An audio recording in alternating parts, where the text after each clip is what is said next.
Welcome to the Atlas House of Glass, the future of domestic life. Okay, Emmett, let's get you out of here. Emmett! Emmett, don't listen to him. He's crazy. I'm still not sure about this business proposal, Mr. Sagan. Let me explain it again. Atlas Glass, unbreakable and soundproof. Soundproof glass. Great. Our living space can be configured to meet the needs of any family. Need a private study? Simply slide the walls in, or slide them out again to create a spacious banquet hall.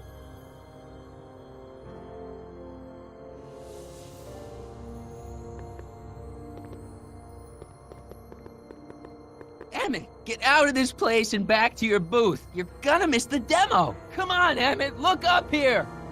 Ah.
Emmett? Where'd you take him now, Doc?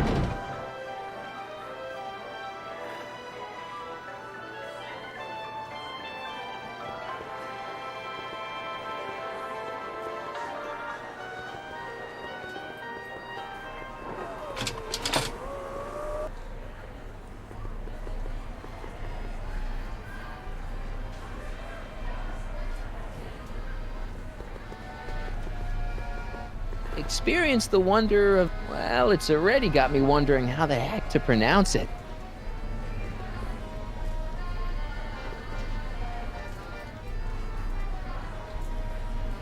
Excuse me, sir. I'm looking for a tall, thin, older gentleman. He might have been with a tall, thin, younger gentleman. I know just who you're talking about. Hey, just left not a minute ago.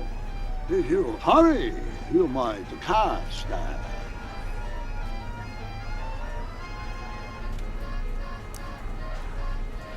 I know you're in there, Doc. Doc? Yes, I am a doctor of marine biology, but I fail to understand what you're... Quit fooling around, Doc. What have you done with Stop! Help! I'm being attacked! Sonny! What are you doing? You can't assault the exhibitors! Emmett? You don't understand. He's kidnapped Emmett. The boy's obviously confusing. I'll say he is. You want I should toss him out on his ear? That won't be necessary. Do you know who that is? That's Jacques Duteau of the Oceanic Institute. No, it's not. It's... Please keep it down. The Expo went through a lot of trouble and expense to secure Professor Dutot. We can't afford to antagonize him. But- If you've got a complaint against him, we can straighten it out after the show. But if you make another scene like that, I'm afraid I'm gonna have you expelled from the hall.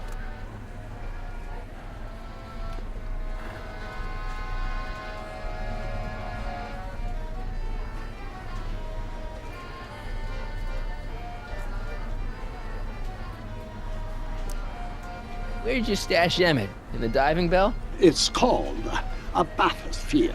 Aha! So Emmett is in the bathysphere. I don't know what you're talking about. You're not gonna get away with this, you know. As they say in my country, que sera, sera. Next up on our roster, a man who saw the possibilities in pond scum. Welcome, Ernest Philpott! Thanks, Trixie. Technique.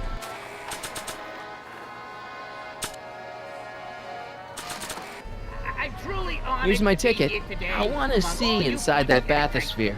I don't Like the lady think said, so. I labor in the What do you field mean? of porn I've got a style. ticket. You have to honor my Ladies ticket. and gentlemen, It's he's a mysterious and the little wrong known kind of biological ticket. entity. Sorry. Through diligent Oh, study give me a and break. countless hours of experimentation, I believe I have unlocked the secrets of this noble vegetable, and I am here to present my discoveries to a disbelieving Hey, Artie. world. What do you think? Now, Quite a to setup, dance, huh? ladies and gentlemen, The Expo? is the next Sure, wave in but the I was wondering. agricultural revolution of the 20th century. That's Carl Sagan in the deep-sea diving suit, and he's holding Emmett captive in the bathysphere.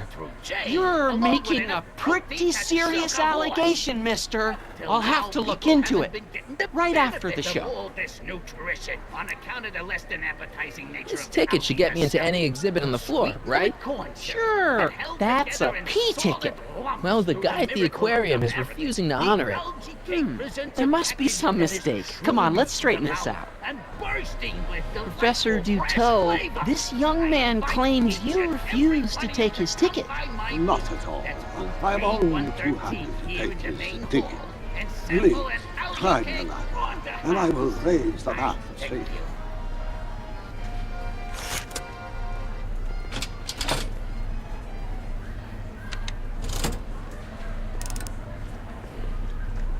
Mon Dieu, what is the matter? The gears, they must have become stuck. I am afraid I cannot raise the bathysphere at this moment. What a shame. Yes, it is. Well, I will work on that problem. Perhaps you should come back later.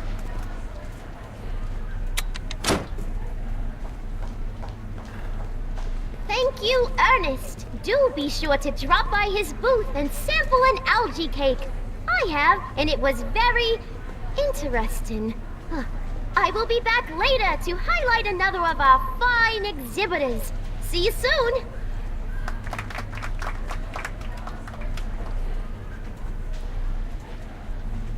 Come down, please. Step back! You're crimping the hose. What does it matter if there's nobody in the bathysphere? It's very bad form. Oh, sorry.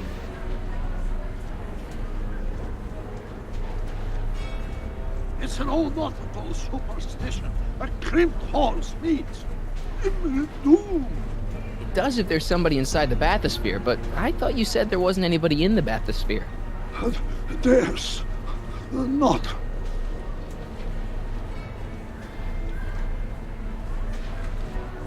I command you uncrimp that hose. Funny, you'd think it was you who was running out of air, not the guy in the bathysphere. I don't know what you're talking about.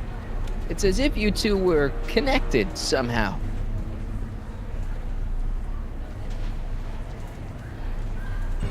Step off the hose.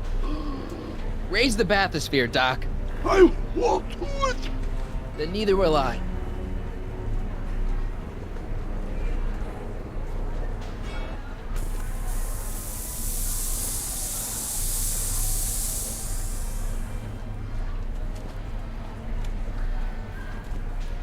to the laws. The gears, they have become unstuck. There, see? It was just a malfunction after all.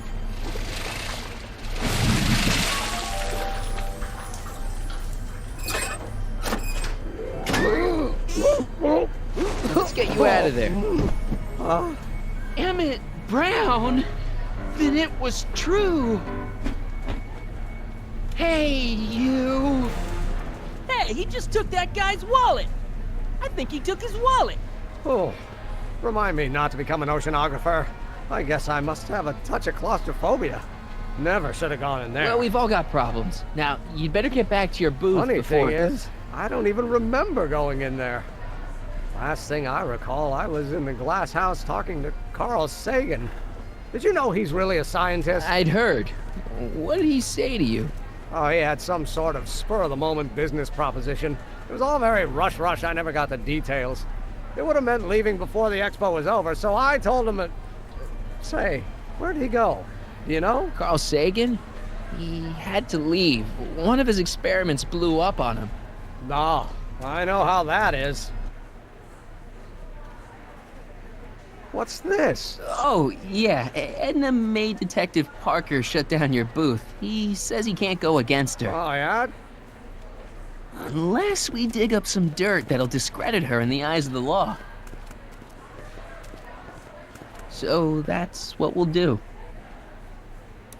The next exhibitor on our list is Officer Danny Parker of the Hill Valley Police Force. Officer Parker is going to demonstrate a few of the many marvelous tools that our boys in blue will soon have at their disposal.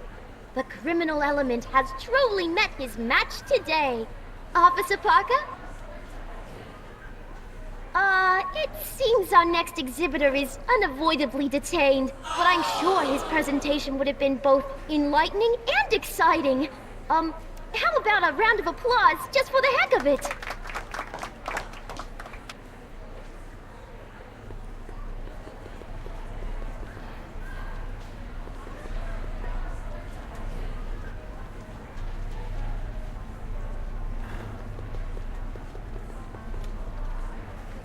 Now, there was something else I wanted to say. What was it? Oh, yes. A potted plant? What's this got to do with law enforcement? A potted plant? What's this got to do with law enforcement? It's a bug. No, a plant. But it's got a wire recorder hidden inside, see? If we could have got one of these into Tannen's speakeasy, and if he's the kind of guy who talks to plants, we could have busted him a lot earlier.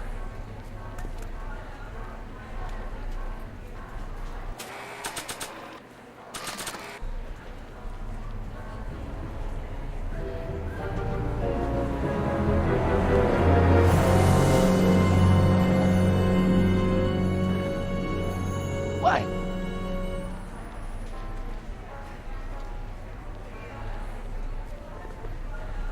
Oh, hello, Smirnoff. Now, where were we?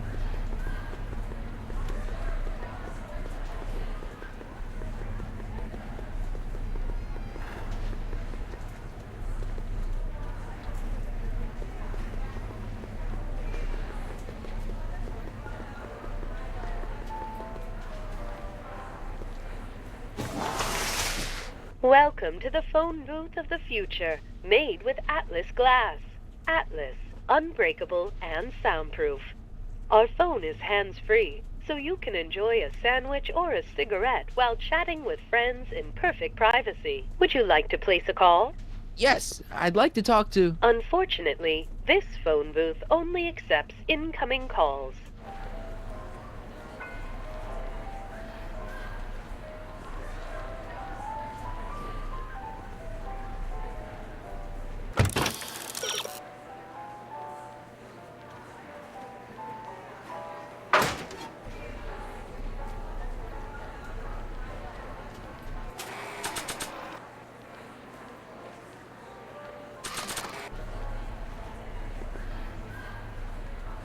Okay, call me a snoop.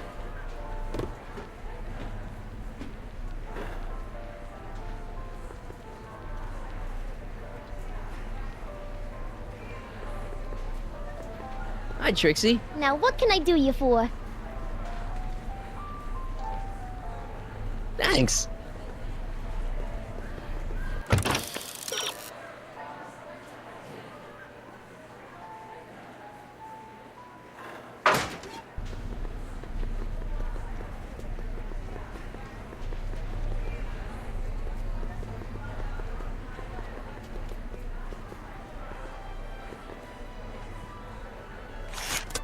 Welcome to the world of tomorrow, where a man's home is truly his castle.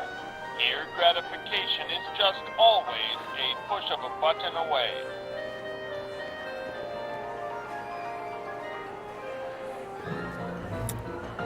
In the house of the future, phone conversations will be completed in the privacy of the personal phone helmet.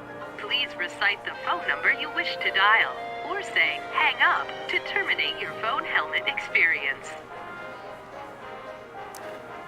Klondike 4253. Hill Valley Expo, where the future is coming today. This is Techni Muse of Progress. To whom am I speaking?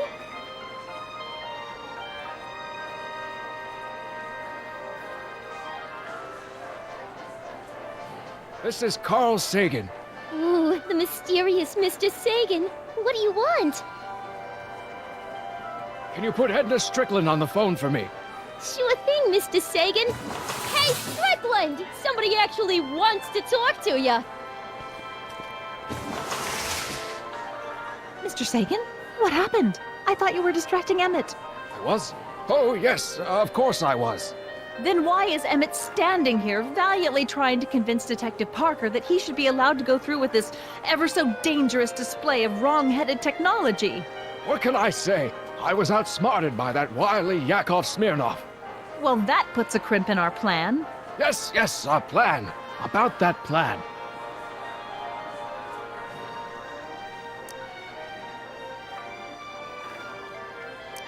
Regarding, you know what? You know what? The little matter we were whispering about yesterday. Oh, that! As a matter of fact, I'm glad you brought it up. I was thinking, wouldn't it be a good idea to pin it all on Yakov Smirnov? Pin what on him exactly? You know, it! Oh, I get it. You're still sore about going to jail. That was the dog's fault. If he hadn't come galumping up to me right after I started the fire, I could have gotten clean away, and I never would have had to divert suspicion to you. She's the speakeasy arsonist.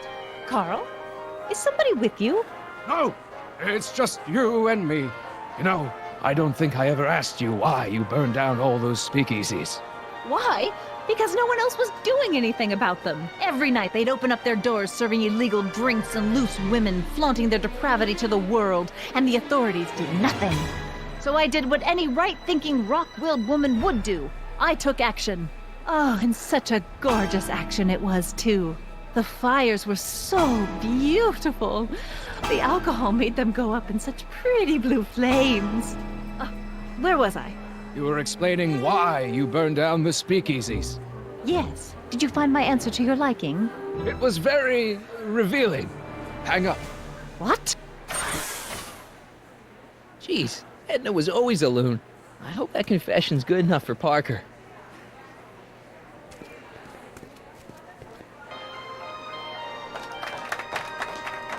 Hiya, folks. It's me, Techni Muse of Progress, gracing you once again with my presence. And speaking of presents, what better gift could Hill Valley offer the world than this magnificent science and technology exhibit, eh, folks? If you haven't done so already, I urge each and every one of you to take a peek at Furnishings of the Future, right here in our main hall. Tickets are available from me, Techni, at our information desk.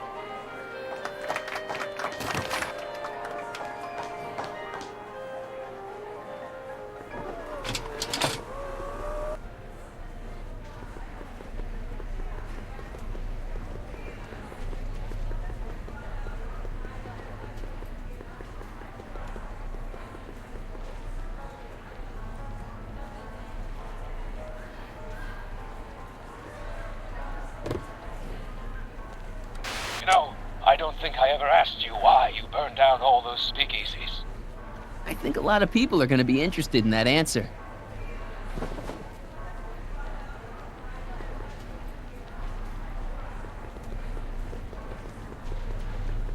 Oh, hello, Smirnoff. Excuse me. Marty! Sonny! Smirnoff! I just want to talk to Detective Parker. You know how you said you'd defy Edna if I could dig up some dirt on her? Yeah? You got some? Edna's the speakeasy arsonist. That's an interesting theory. It's the truth. I heard her confess. Well, I didn't hear it, so I'm afraid it's your word against hers. And no offense, but her word carries a little more weight around here than yours does. You know how you said you'd defy Edna if I could dig up some dirt on her? Yeah? You got some?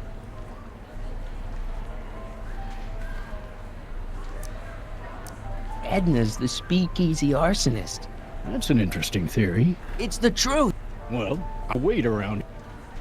No, I hope so. You've got to get this albatross off my neck. Well, did you put the screws to him? Did he confess?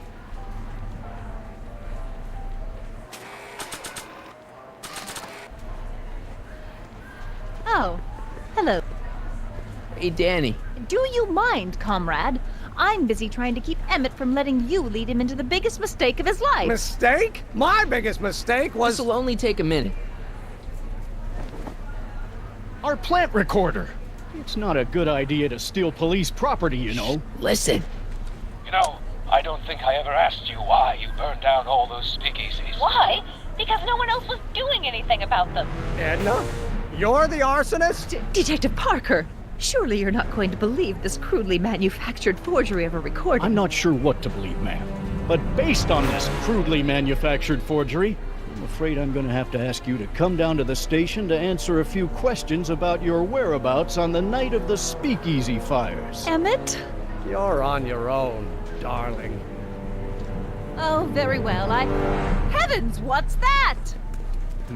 You know, one of these days I should really stop falling for that.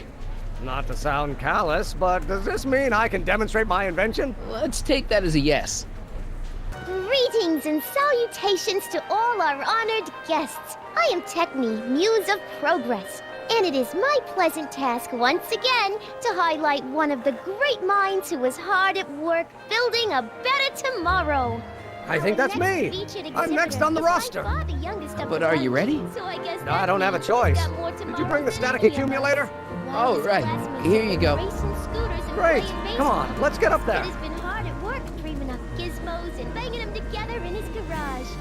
And who knows? One of this kid's gizmos just might take off and change the life of everybody in town. Could it be the very thing he's brought to share with us today? It wouldn't be the first time the world was changed by a kid barely That out ought to do it. Are the block bearings all in the raised position? Block bearings, block bearings. Raised position, check. Then it looks like all systems are go. She was only 19. Wish me luck. So hold your snickers. Don't have to. Prepare to be wowed. Ladies and gentlemen, I give you Emmett Brown. Objection! Objection, Your Honor! I hereby demand that the scientific demonstration of one Emmett Lathrop Brown be terminated and forfeit by reason of insanity. I declare him to be in contempt of me, his father. Where is he? Hand him over this instant! You can't hide from justice!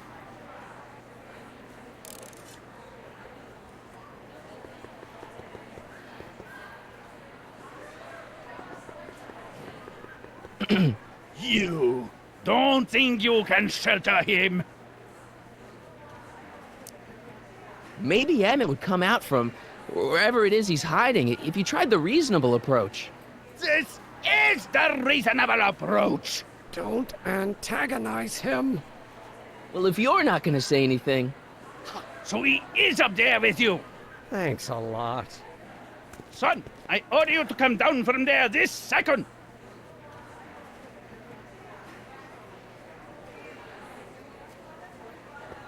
Emmett, I'm not talking to him.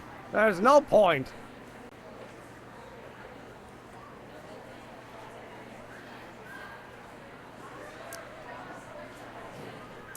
maybe he'll give you a fair chance to explain yourself. He is a judge, after all. Yes, a judge who's already passed sentence. He won't listen to me. He never has. I'll be right back.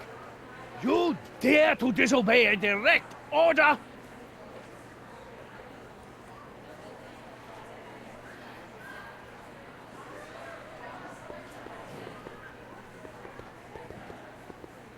I want to speak to my son. Emmett's not ready to talk to you, directly.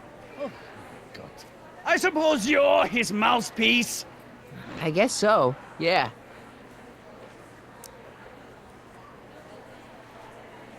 If I can say so, sir, the problem is you're coming on too strong. You intimidate him. I don't intimidate him enough. That's the problem.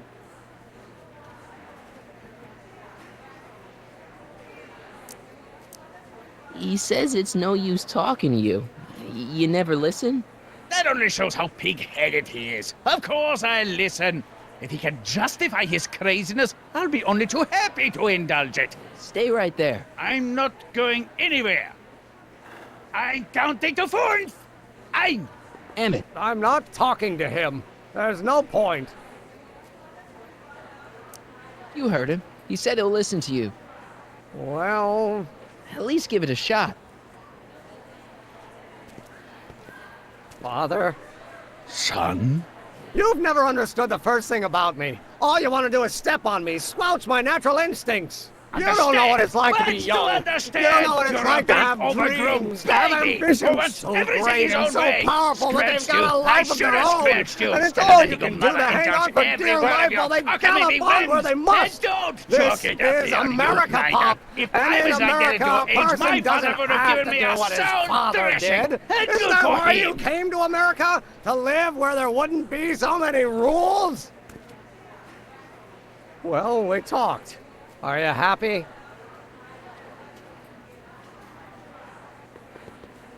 Please, you gotta get out of Emmett's way. I have yet to hear a compelling or even coherent reason why. Emmett's just... Stubborn, willful, single-minded, incorrigible, and obsessed. Okay, but if you look at it from the right angle, those traits are kinda... good. That may be your angle, Sonny, but I'm not so sure it's the right one. Make no mistake, those are traits that lead to trouble. He gets them from his mother.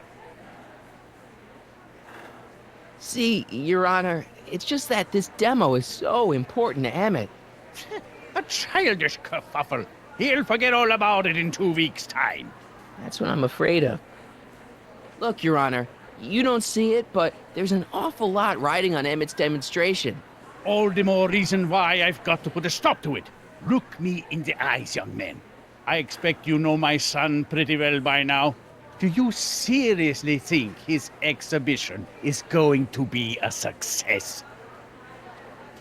Sure. Sure it will. Ha! You know as well as I how it'll end. Disaster! Maybe, and maybe not, but even if it does, I mean, isn't Emmett entitled to make a few mistakes? Emmett has exceeded his quota for 1 lifetime. It's my job as his father to see to it there are no more mistakes. Emmett's just trying to make a name for himself. Maybe things were different when you were a kid, but nowadays you gotta take chances. What do you know about taking chances? Try moving to a strange country where you don't speak the language with only $2 to your name. You? You bet your socks, me! And I made out all right, too. How'd your dad feel about it at the time? Papa? He was fit to be tied. He called me a disobedient little... So your father didn't approve of you coming to America? Well, Papa never really understood the younger generation. He came around a bit in the end, but by then it was too late to. Tell him I'll listen to him. I want to listen to him. If he wants to talk. Emmett? Here to play peacemaker again, Pollyanna? He says you get your stubbornness from your mother. Well, that's the limit. He's not satisfied with insulting me. He's got to drag my mother through the dirt, too. Mother isn't at all like me. She's gentle and sweet and endlessly patient. If anything, I'm more like... Oh, skip it.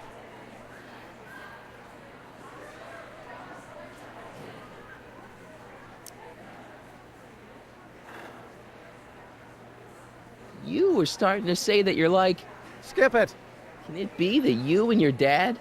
No, next subject. Emmett, stop being a dope. You've got your pride, okay, I get it. And so does he, but what's the harm in trying to make peace with the guy? He's your family, and family's important. Sometimes it's, well, even more important than we realize. May I come up?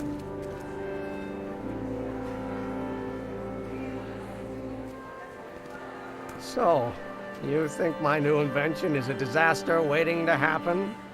Yes, I do. And I'm here to say, if any son of mine is going to make of himself a public disaster, I insist on being there to support him. Pop! You're gonna change your tune once you see this baby go airborne. You see, the force field generated by the static accumulator... Marty, give Trixie the signal. We're ready for liftoff. Oh, good. Ladies and gentlemen, thank you for bearing with us through that unavoidable delay. And now the Hill Valley Expo is pleased as punch to present Mr. Emmett Brown and his electrokinetic levitator.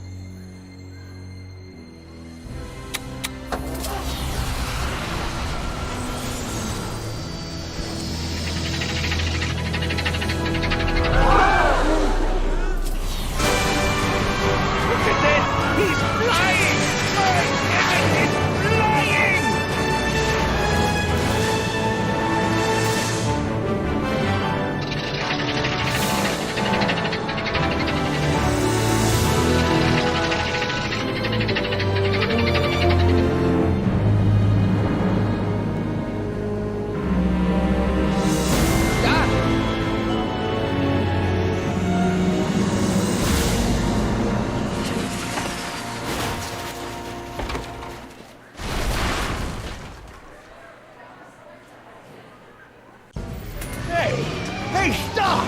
Get back here!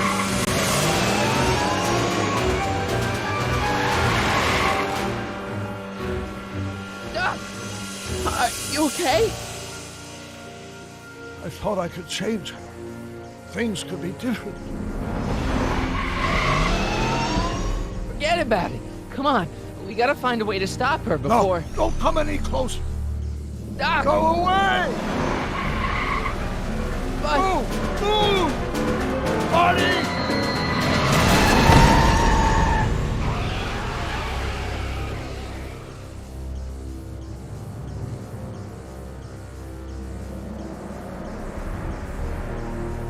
Oh my God!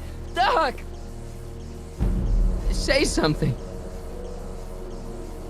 Chromium, lithium, potassium, iridium, titanium, ruthenium, I'll get help. newspaper. What? You mean...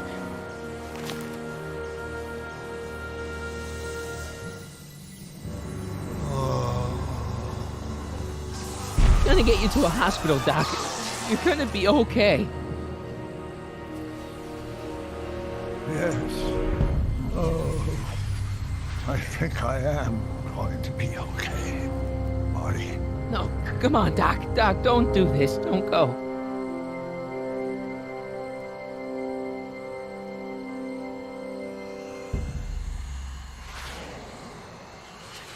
Doc, come back.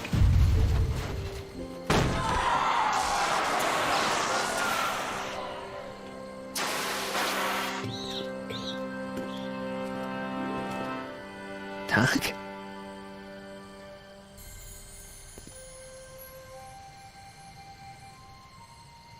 Marty, have you been out here the whole time? Emmett, Is it over already? Oh, it's over all right. You missed a very wild party. I'm afraid I've been banned from the expo for the next 50 years. And if I were you, I wouldn't go back in either. At least not until all the broken glass is swept up. Oh, what was I thinking? Naturally, the ionic wind generated by an electromagnet of that size would play havoc with a merely mechanical steering mechanism. We need a much more advanced control system. I wonder if we could find a way to translate the body's own gravitational field into electrokinetic force. One might be able to direct the ionic current simply by shifting one's weight. Oh, great Scott, that's it! And you're not discouraged? Discouraged? By what? You mean what happened in there? Oh, that was a learning experience. The way I see it, it's those little mistakes along the way that advance us along the pathway of knowledge. Come on, there's no time to lose. Let's get back to the lab and... I'm sorry, is something wrong? It's a long story. Let's just say I lost somebody. Oh, how sad. Anyone I know? It was, Carl Sagan. What? The guy who tried to hire me in there? You were friends with him? Strange. But how? Don't worry about it. It's got nothing to do with you. What? You're a complete mystery to me, Marty. Where you come from, what you're doing here. But there's one thing I do know. Whatever it is, it does have something to do with me. Please, Emmett, don't ask any... What's this? Come on, let me see. I deserve an explanation. You wouldn't understand. Oh, yeah? Try me.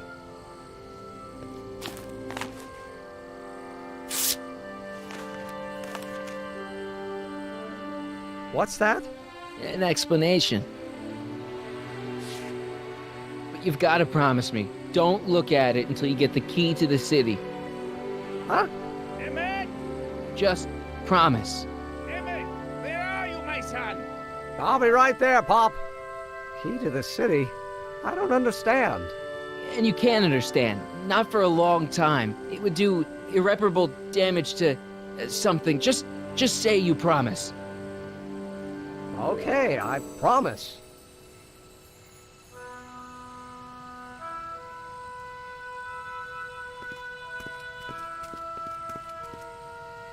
Wait, I will see you again, right?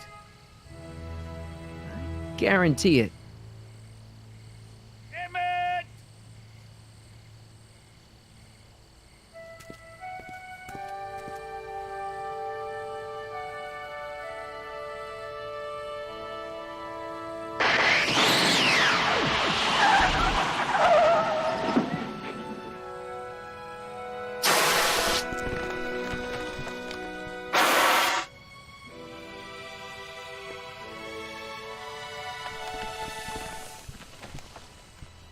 Hey, it worked.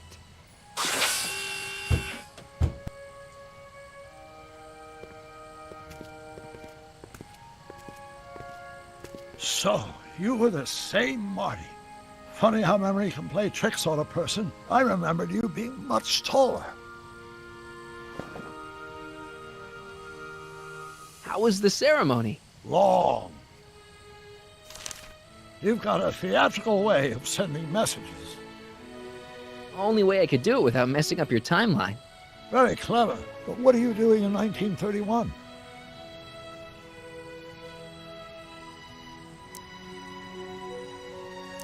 I came to stop you from marrying Edna. Edna Strickland? I could never marry her. I mean, she was my first love, but after she broke my heart and tried to sabotage my career, I never saw her again. Never mind, it's better I don't know. Let's just get back to 1986. That is, unless your presence has caused any other time anomalies. Me? Nah, no. Well, I'm still a little confused about my...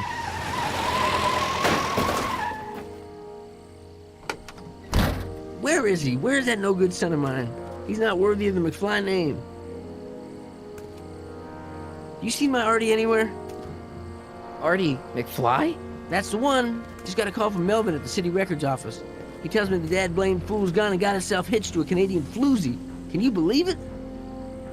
Hitched? Married. I swear, that boy's gonna put his papa in an early grave. So that's how she got her job back.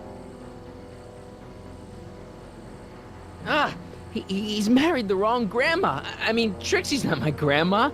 And if she's not my grandma, I'm not me. Wait, that was Great-Grandpa Willie. I met him when he was a baby. He peed on me.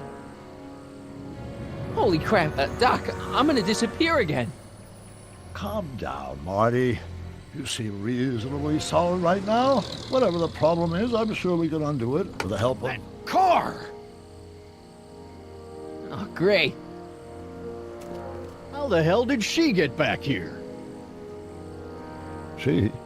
You? You're not Edna. What's going on here? Is this some plot to put me in the nut house? No, it's all very simple, Danny. Oh, I'm sure it is. Tell me, did I or did I not just chase Edna Strickland off in this car? Not this exact car, but a car just like it. A car with a nasty habit of disappearing into thin air? Well... Wait, Edna Strickland just disappeared in the DeLorean? If that's what you call it. It made a loud noise, and then wham! Nothing! Great Scott! Marty, do you have any notion what date she might have jumped to? None at all, Doc. See, that DeLorean's time circuits are out of whack. They could jump to any date at all. Oh, this is bad. This is very bad. Let's just hope she jumped into the future. The far future. If she's jumped into the past... You think she might mess up the time stream? Wait a minute. This is Edna. Of course she would mess up the time stream. Guys, you mind telling me what the hell you're...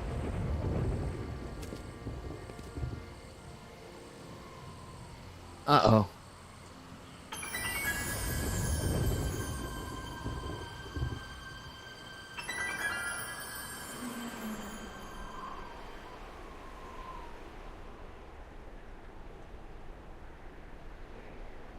Doc?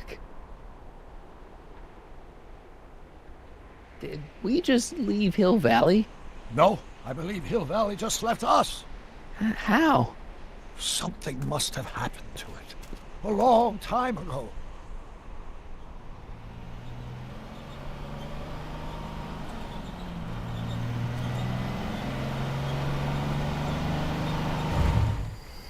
Well, now you two look mighty lost. Hey, what on earth is that thing? It's an experimental vehicle. Pay it no mind. Look, maybe you can help us.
We're looking for Hill Valley. Well, which is it, a hill or a valley? No, it's a town. It's a town called Hill Valley. Hill Valley, a town? Say, I think I once heard that there was a town here a long time ago. Don't know much about it, though. Just as I suspected. When did Hill Valley go away? Oh, heck, I don't know. That was all before I was born. Then whatever it was must have happened at least 45 years ago. Nobody much cares to settle around here nowadays. My dad tried to buy a farm in this area years ago, but he got run off by Scary Mary. Scary Mary? Well, that's what we all call her. Lives a couple miles from here. I make a monthly drop at her place. She's a fiend for news. Takes all the papers in the county, never throws one away. Say, if there's anybody who can tell you what happened to Hill Valley, it's her. Can you direct us to her? It's imperative that we talk to her. Sorry, fellas, but I'm pretty sure she won't talk to you. Why wouldn't she talk to us? The thing of it is, guys, Mary's older than dirt, but she's also a little tetched, if you catch my drift. She doesn't like strangers. I'm sure we can handle her. We'll be very polite. Please, we gotta see her. Well, okay, if you insist. Take a right turn just after the bridge, then follow the wheel ruts till they come to an end. You'll have to go the last quarter mile on foot. Good luck, and don't say I didn't warn you. I got a notion I'll be kicking myself for sending you up there.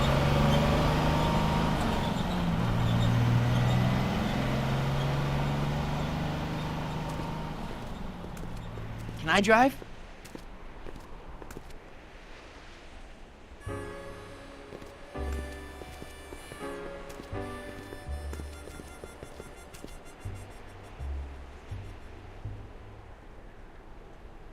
Mary Pickford.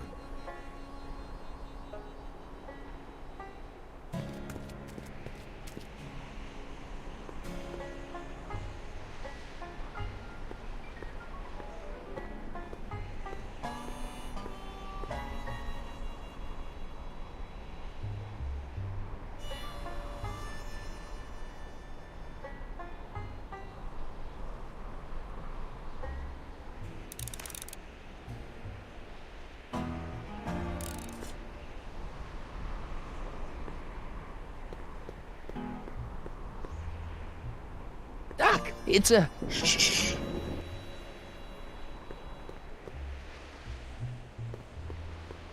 What do you see?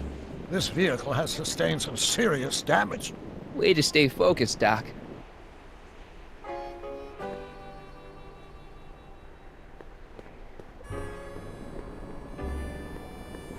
Look! Shh. I'm guessing this mop doesn't get much use.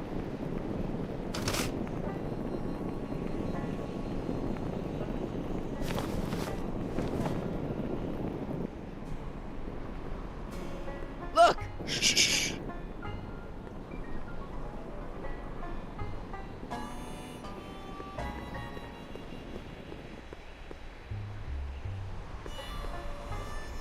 Look! Shh.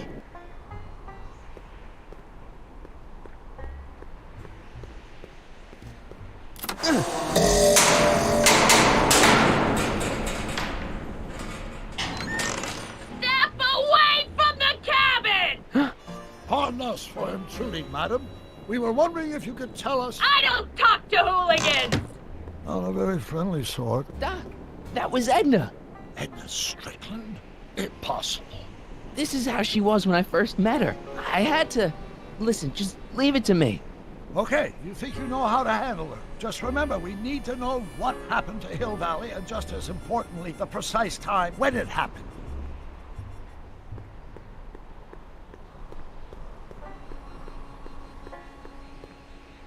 An old saloon sign. Cool. Too bad it's all burnt.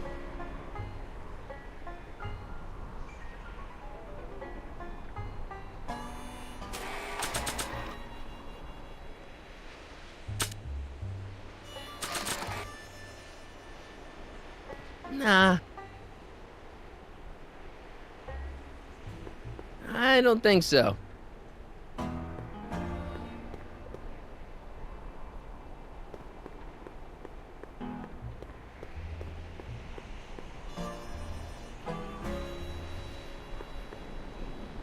Edna's grandfather, Marshall Strickland. That's the same picture I saw in Edna's apartment, way back, in the future.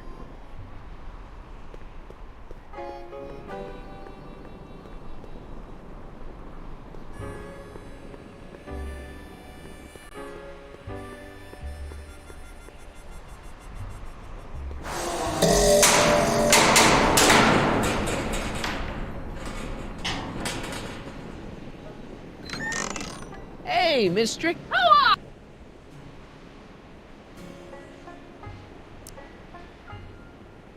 Sonny Crockett. That's a foolish name, and I make it a rule not to talk to strangers with foolish names. But we're not strangers. How do I know you?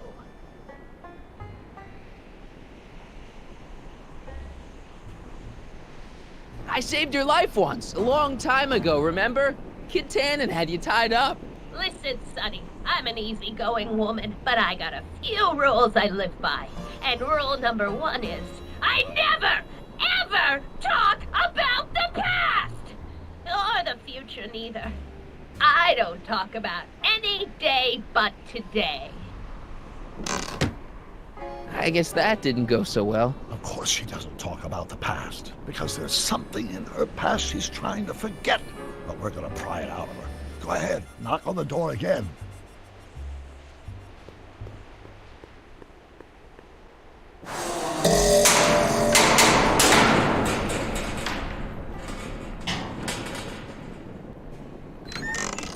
What? It's me again, your old friend. How do I know you?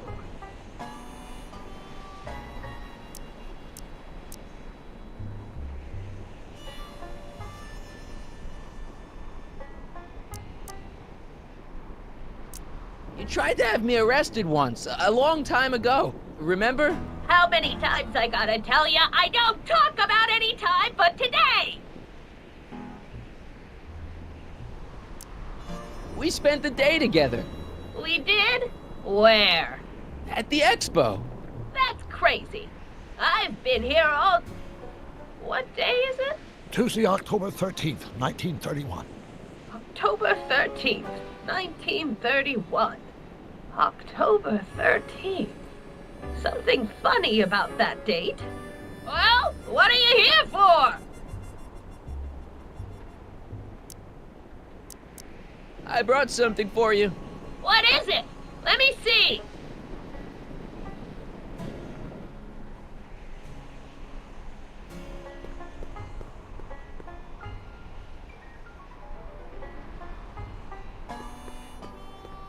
I brought you him. Him? Who him? Him who?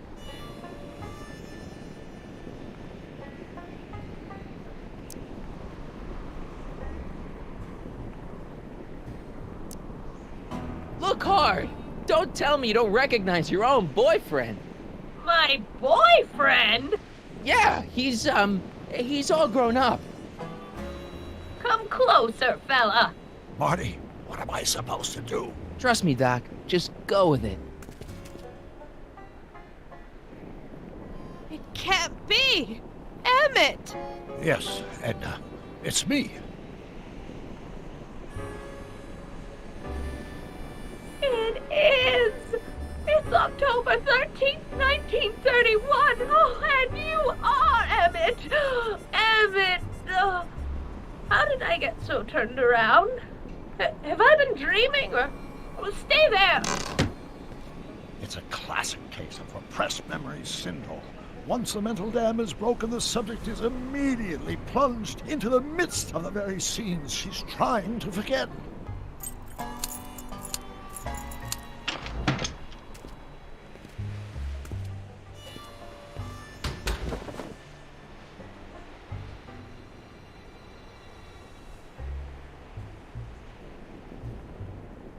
Darling, you've come back. Of course I knew you would. An intelligent boy like you wouldn't be one to throw away true love all because of a silly quarrel. I've already forgotten about last night's little tiff. I trust you've done the same? Of course I have. Of course I have. What?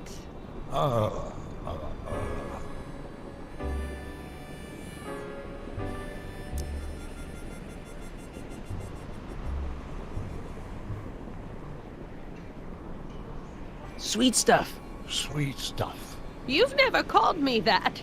Something's wrong here. Schnookums. Schnookums. You're sweet. But you're still keeping company with this Smirnoff character. I insist you drop him. He's a bad influence. And you've got to stop working on that dangerous electrokinetic... What's this? Okay. I suppose now you're miffed with me for forcing Detective Parker to close your booth down. Bitter medicine for you, I know, but I had to do it. And Parker had no choice but to obey my orders. He knows that my opinion carries a lot of weight in Hill Valley, and he'd never... Parker would never... Oh... What is it? I don't know. Something about Detective Parker. Something that happened to me on October 13th. What could it be? Can you jog her memory? If we can keep her mind in the past, we may get the full story of Hill Valley's premature destruction.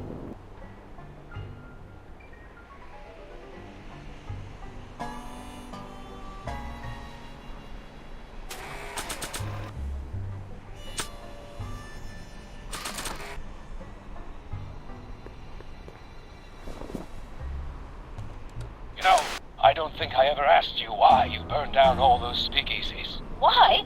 Because no one else was doing anything about them. No! Turn it off, you imbecile! If Parker hears that, he'll...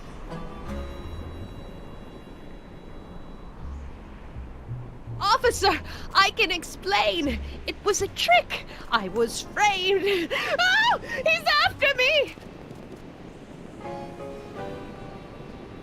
Ha! He'll never catch me in this souped-up car of the future! Curses! I can't shake him! Well, no use in holding back now! Let's see what this baby can do! And... here it comes! Yes? Here what comes? I don't know. Something really unexpected is supposed to happen right about now, but I'm not sure what.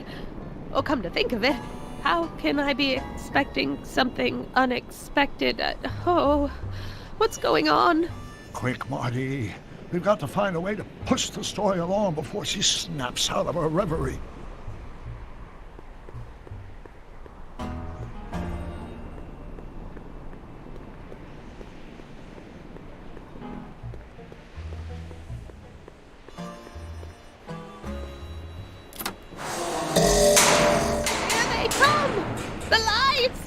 I'm being transported!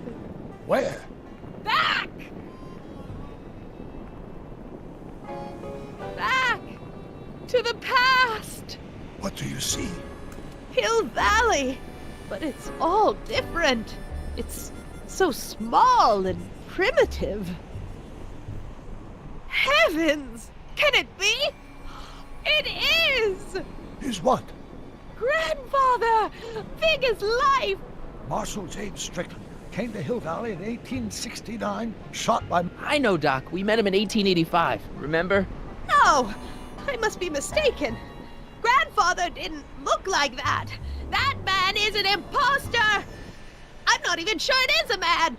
This is all very confusing. Where am I? Why am I thinking about the past? Get off my lawn, you kids! Better find a way to bring back Marshal Strickland, quick! We've got to bring this story to a climax.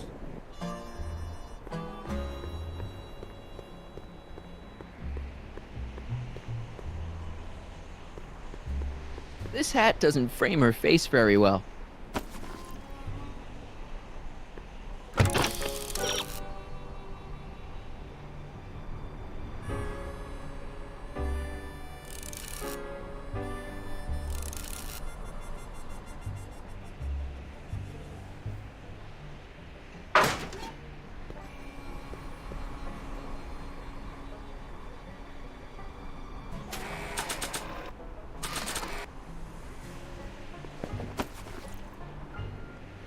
Nice fit.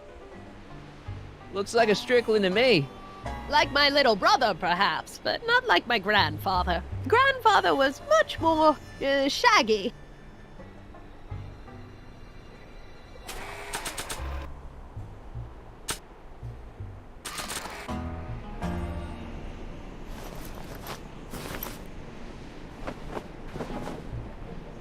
Grandfather, how well you look. How well everything looks. How does everything look? Tell me. It's a bit rustic, to be sure, but all the buildings are so sturdy and well kept. And the young people of Hill Valley, they're so virtuous and upright. So unlike the degenerate specimens from the 20th century, and I know the reason why. Why? They haven't yet fallen prey to the vices of booze and debauchery. They are still in a state of innocence. I think I could learn to like living here. But who's this? Who? This big lout swaggering up the street, lips curled in an insolent sneer. He's a newcomer to Hill Valley. Beauregard. Beauregard... Tannen. Yes! Good guess. Look at him, acting like a big shot, throwing his money around. Stolen money, no doubt. Why can't they see through him? The two-bit phony! And now his plan becomes clear. He's bought a plot of land in town. He's going to put up a what? I don't know. It's something I don't like.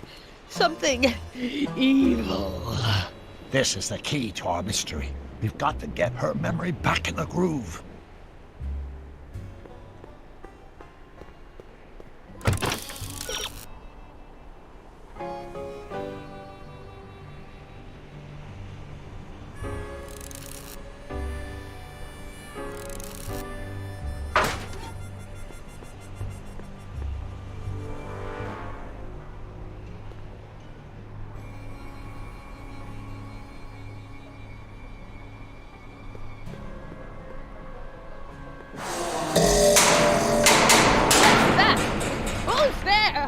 Please, Martin, don't interrupt the trance.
A blacksmith sign. I wonder if it's from Doc's old shop.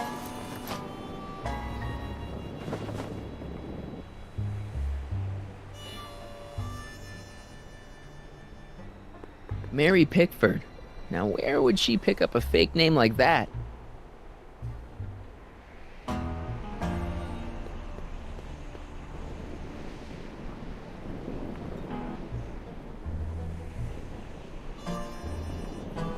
I hate to see it like this.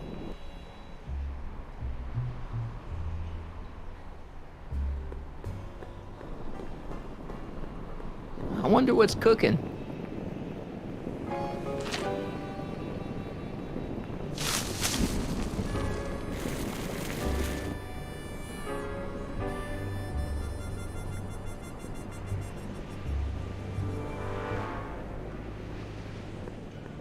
I've got a pretty good idea what kind of business a Tannen would put up.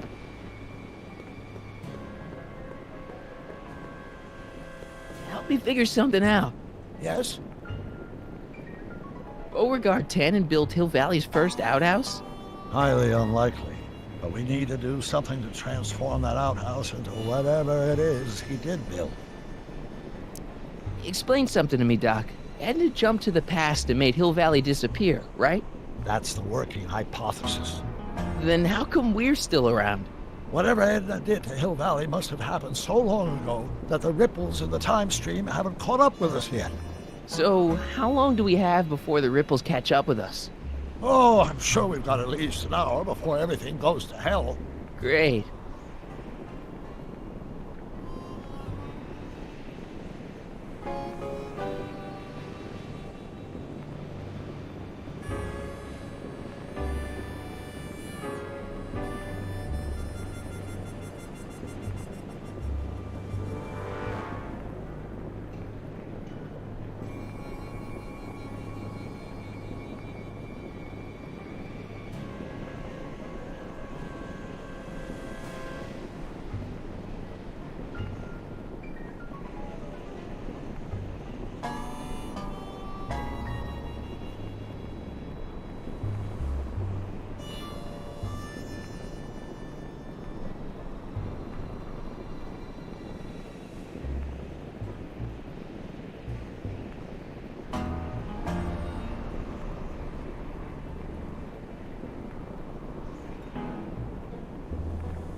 If we don't restore the timeline, I'll never be born, right?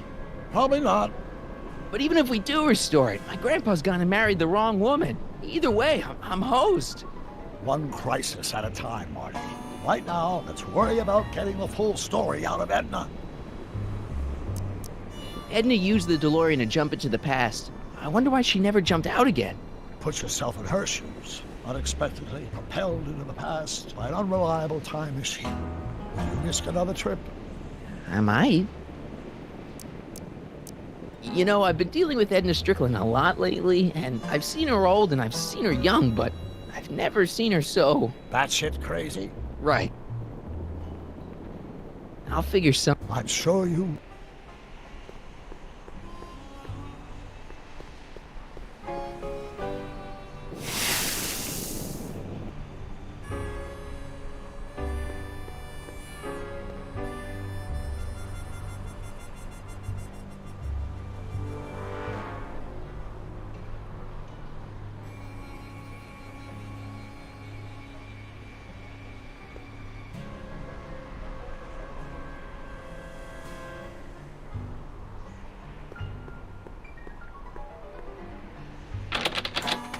It's locked.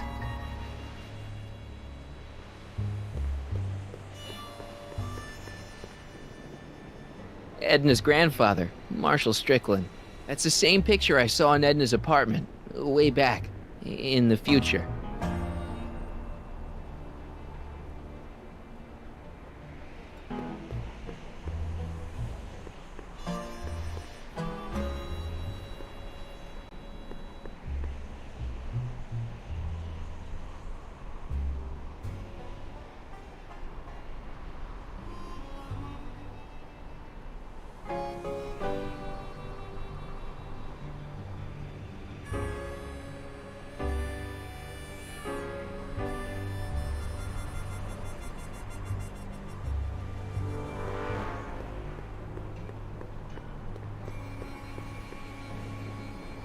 Edna's grandfather, Marshall Strickland.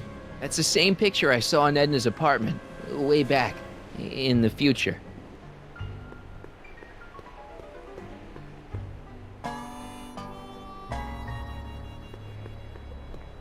Mary Pickford. Now where would she pick up a fake name like that?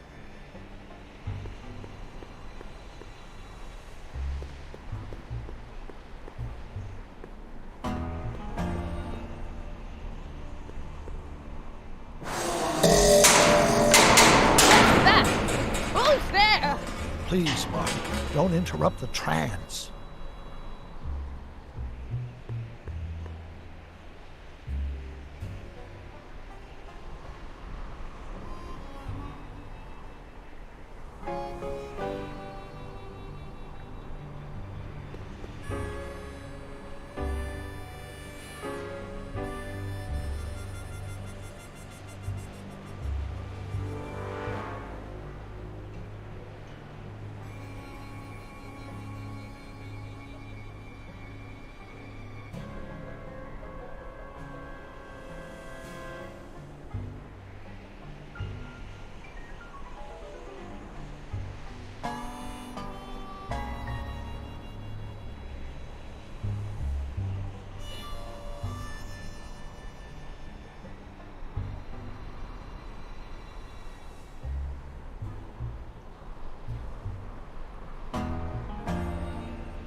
Here's something that'll make you remember. Remember what? I don't like to remember. Who are you? What are you doing in my yard, you hooligan? No, Edna. No yard. What? This is Emmett speaking. It's October 13th, 1931. Yes. And something's about to happen. Oh, yes, something big. But what? Better not talk to her directly. It'll break the spell.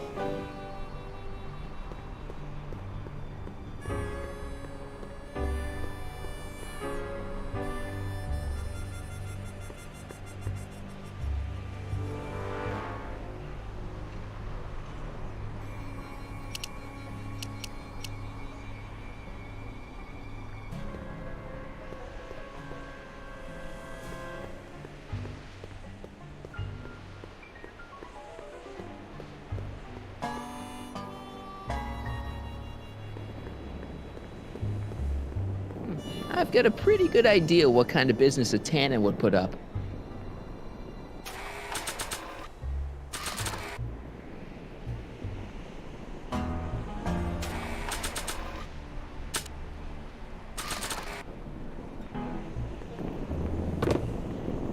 Talk about a watering hole. A saloon? In Hill Valley? Oh, he can't do that! Grandpa, you can't let him do it! You can't let that snake ruin paradise! Well, if they're all too blind to stop him, I'll just have to take the law into my own hands. I'll make sure this sinful establishment never opens its doors. I don't know what I'll do, but I'll do something.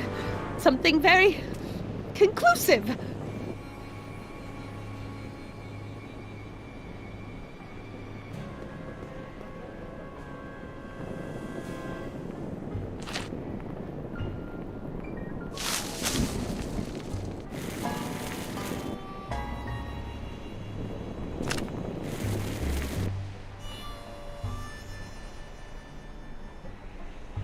No, you're doing it all wrong. It'll never burn like that.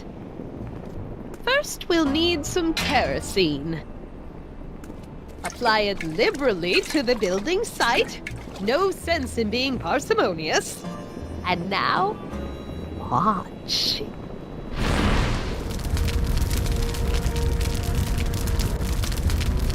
Isn't it beautiful? The devil's handiwork consumed by the fires of righteousness! Burn, you sucker! Burn! She was never this passionate when we were dating. Oh. What is it, Edna? Is it the fire? Turn away! Don't look! It's not staying in the saloon, is it? It's spreading to the other buildings in Hill Valley. My intentions were pure.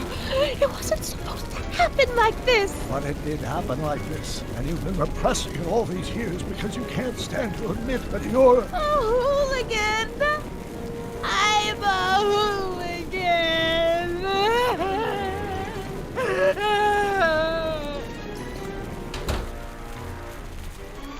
Did I lay it on too thick?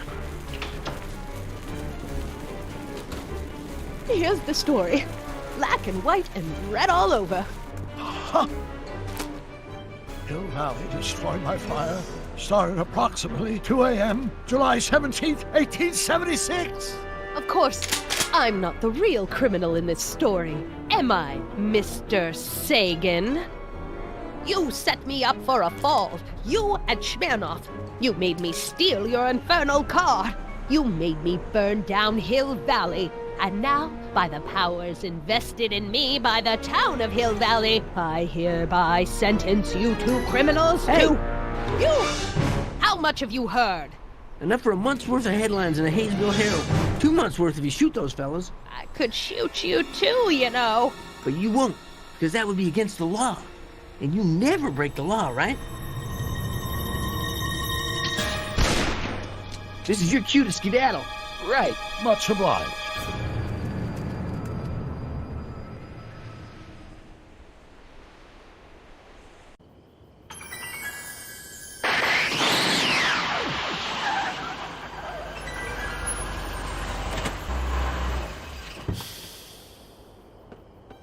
there's Beauregard Tannen's half-finished saloon.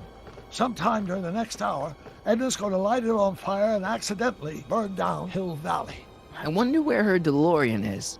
We'll find it later. Right now, we've got to stop that fire. I'll go around back. You go through the front. Got it.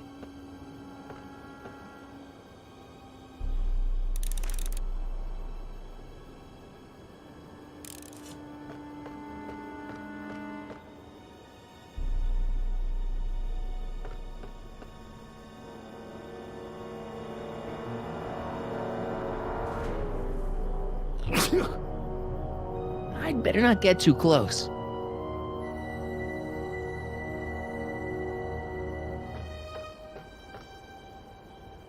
I think I liked it better on the outhouse door.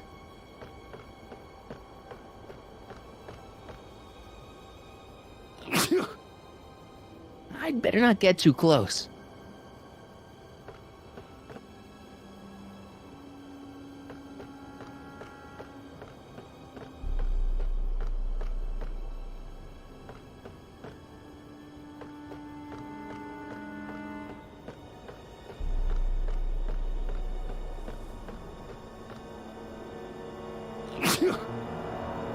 I'd better not get too close.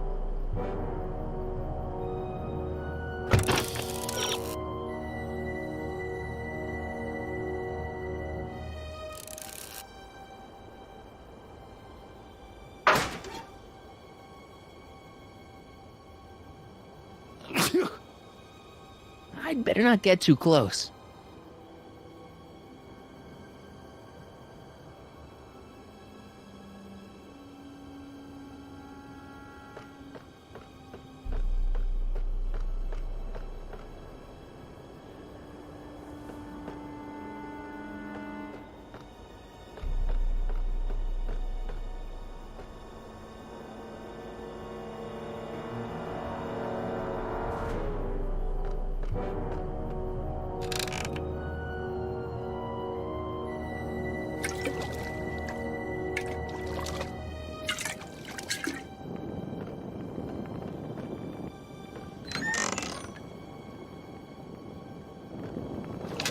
Who's there? Edna, stop. It's just me. Mr. Sagan, what are you doing here? I was gonna ask you the same question, Miss Pickford. Isn't it obvious? I'm putting an end to your den of iniquity before it starts. I don't think so, Mary.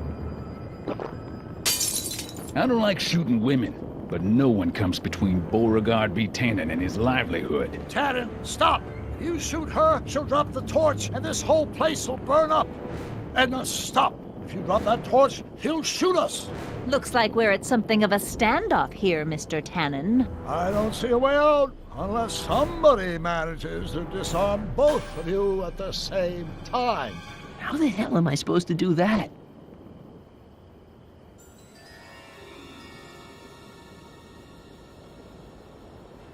If I don't figure out some way of dousing that flame, Edna's gonna burn down the town.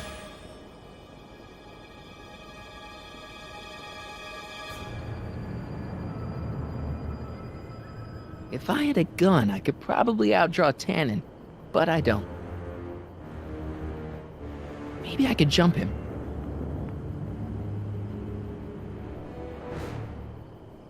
Dolores Miskin? 100 years from now, Hill Valley will erect a statue in my honor. If you go through with this, there won't be a Hill Valley 100 minutes from now.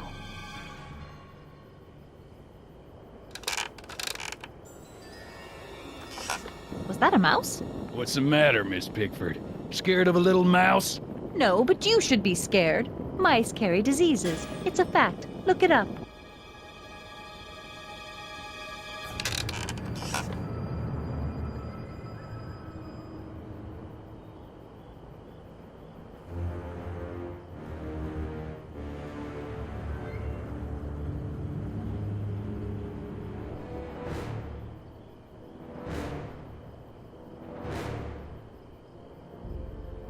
Pickle juice. That ought to be handy for putting out torches. It's too heavy to lift.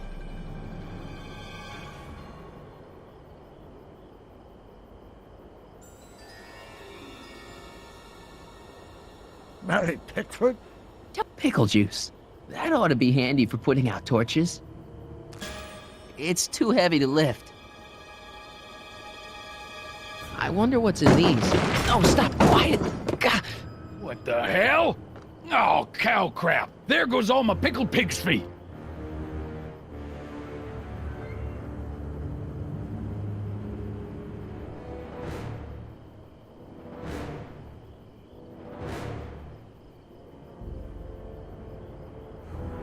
What kind of odds would you give me that I can disarm you and douse the young lady's torch simultaneously? About the same odds that you can walk.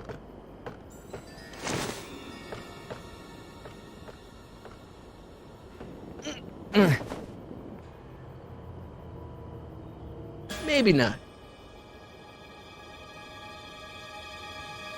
Not sure what that'll do. Not sure what that'll do.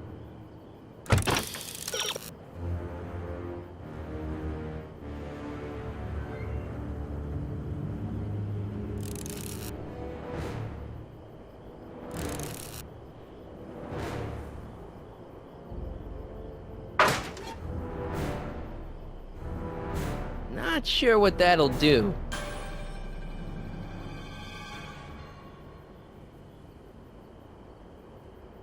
Not sure what that'll do.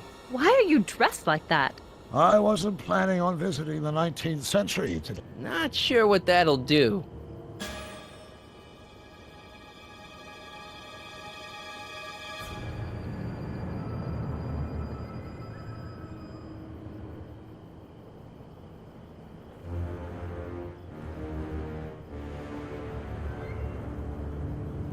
Not sure what that'll do.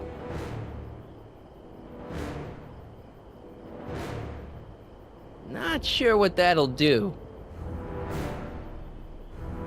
Are you here to haul me back to 1931 for my supposed crimes?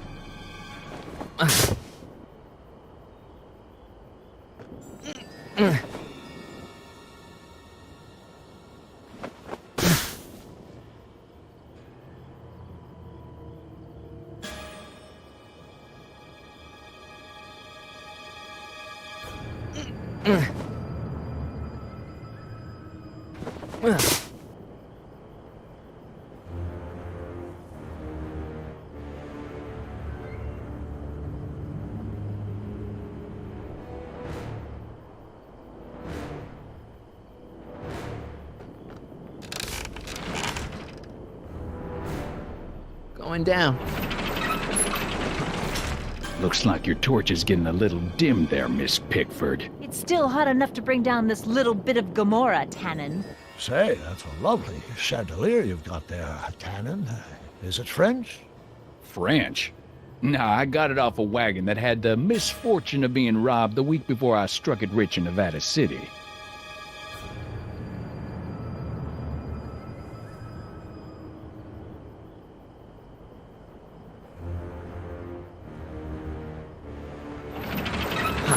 Wait, no. Crap.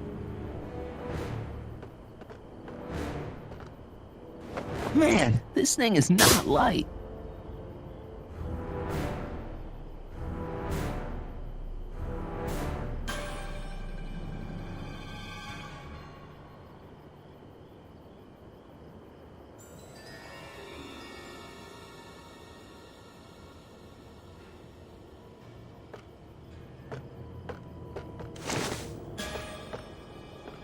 Why are you so hellfire determined to meddle in my affairs, woman?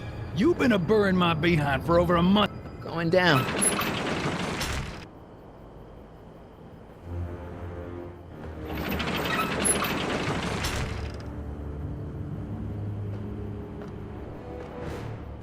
Man, this thing is not light. Man, this thing is not light.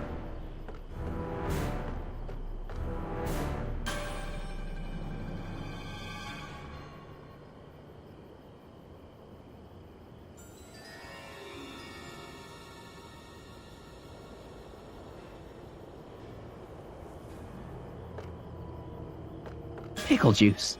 That ought to be handy for putting out torches. It's too heavy to lift.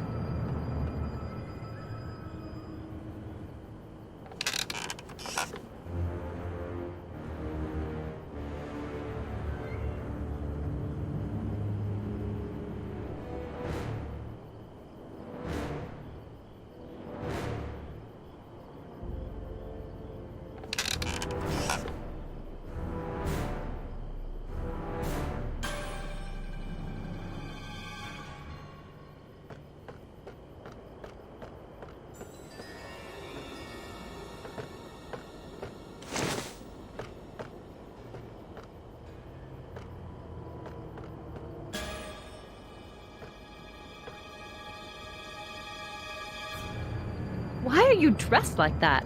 I can't reach it, and even if I could knock it down, Edna'd be free to torch the place.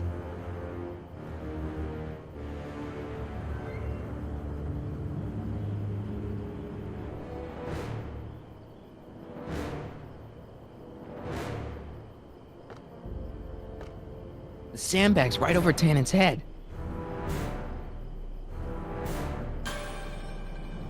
I can't reach it.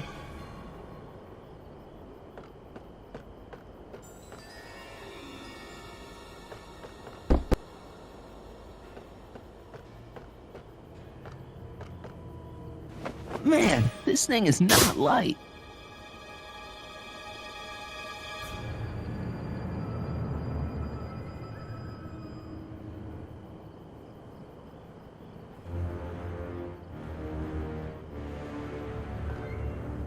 Man, this thing is not light.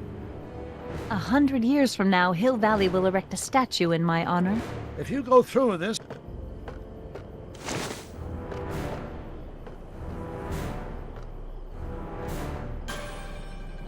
Going down.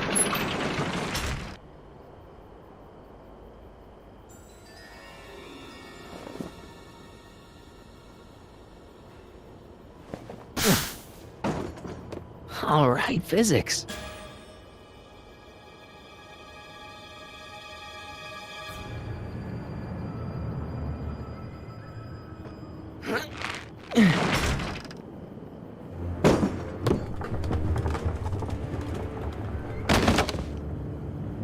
What was that noise? What noise? I didn't hear a noise. Say, that's a lovely chandelier you've got there, Tannen. Is it French? French? Nah, I got it off a wagon that had the misfortune.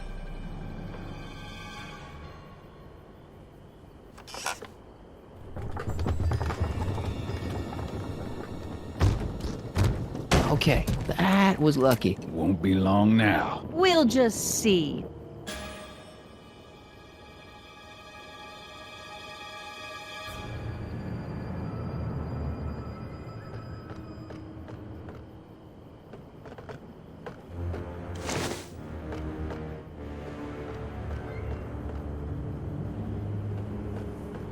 Come on. Got any last words? I'll see you in hell, Tannen. You first, lady. Come on, you son of a... Ha! Uncle Frog! Who the hell are you?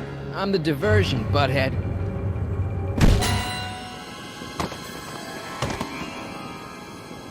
Nice one, Doc. Don't tell Clara. She thinks fisticuffs set a bad example for the boys. Now, where's Edna? Doc, she's gone. Edna's DeLorean. We gotta stop her before she hits 88 miles per hour. Come on!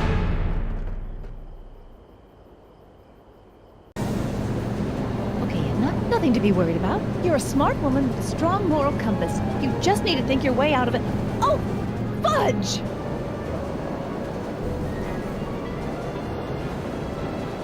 What's she doing? I think she's spouting euphemisms at us. Luckily, the road out of Hill Valley is still pretty rough in 1875. It's unlikely she'll manage to accelerate 88 miles an hour anytime soon. How are we gonna stop her? Good question. We can't risk injuring her or damaging the vehicle for fear of altering the timeline even further. Luckily, those diagnostic lights my alternate self put all over our DeLorean have given me an idea. Here, take these. What are these? Flux synchronization modules. How do they work? I generally use them for maintenance purposes, but we might be able to use them to sync up with the alternate DeLorean's diagnostic modules, thus making it possible to link both sets of time circuits and override the time destination of the alternate DeLorean. At least that's the theory, anyway. That's a great plan, I think. Best of all, we won't need to weld the modules to the frame. We'll just snap them over the diagnostic lights. Wait a minute, Doc. You want me to go out there? How the heck am I supposed to do that? Good question. Let me think. Aha! A hoverboard! It saved our hides a few times before, so it seemed like the appropriate tool to bring along for the job. Sweet!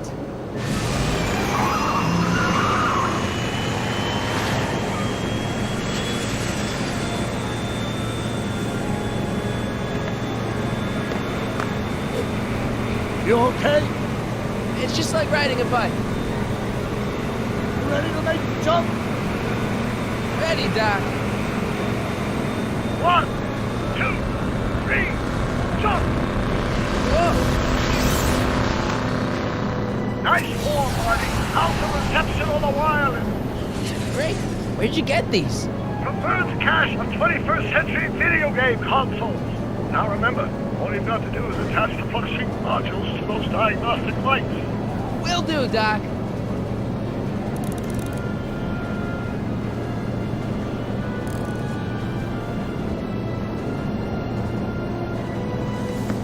It's locked.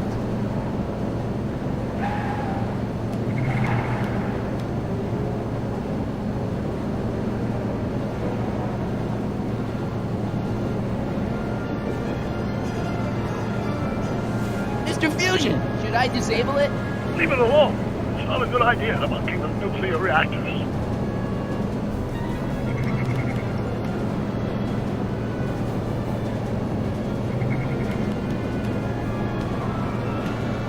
Is this the starboard flux emitter?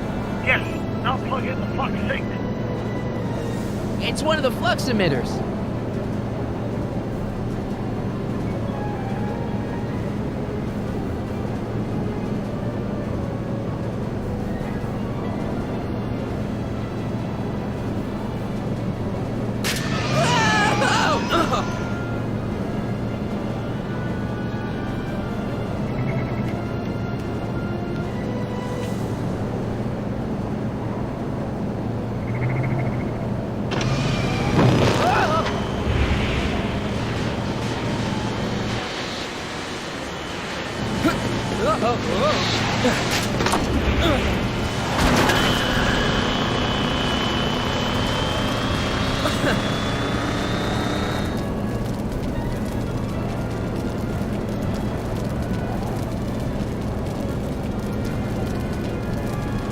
Is that one of the flux emitters?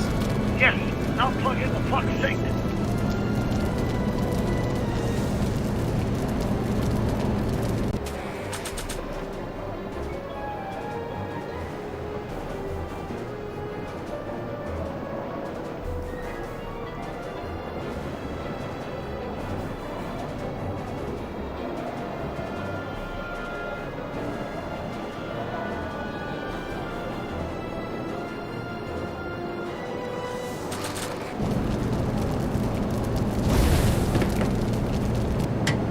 Nice work, Marty.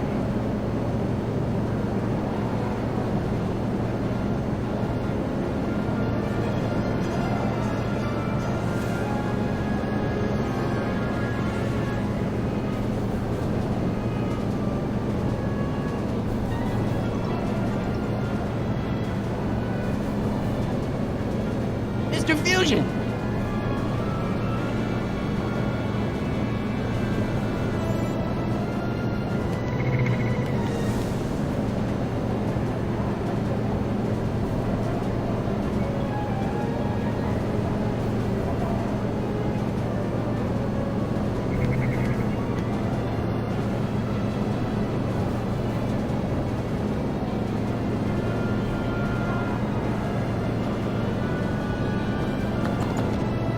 It's locked!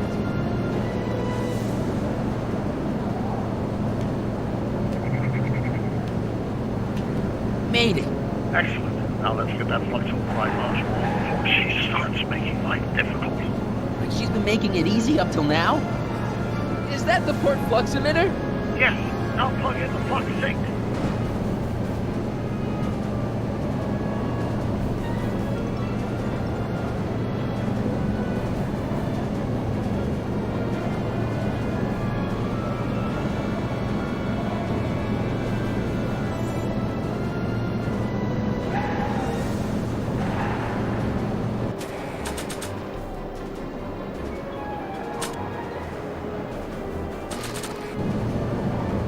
Well, here goes nothing, Doc. Whoa! Perfect! Now, aim the FluxSync towards the receiving dish on my DeLorean. Receiving dish, check!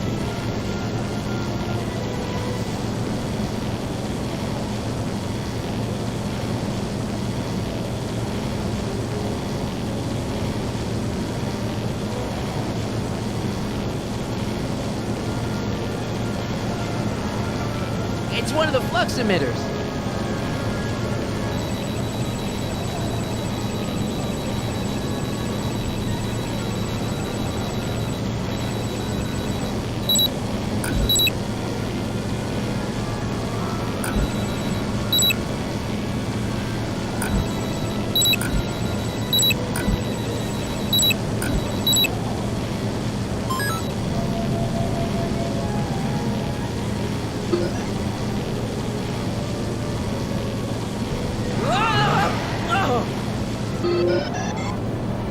Great, that's one flux sink down. 2 to go.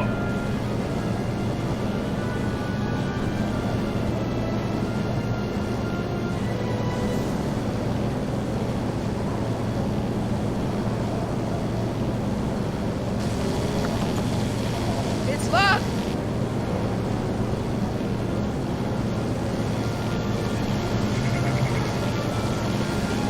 I better not touch it now that it's synced. It's one of the flux emitters.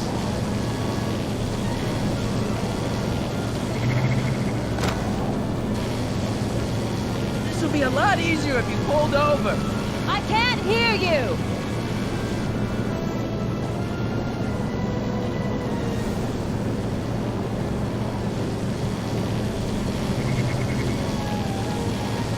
I better not touch it now that it's synced.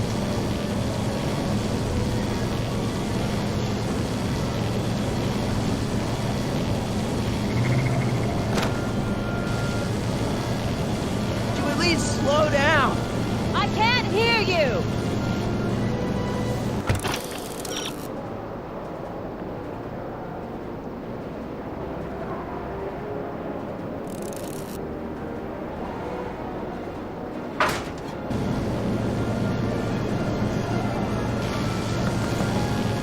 It's locked! It's one of the flux emitters. Mr. Fusion!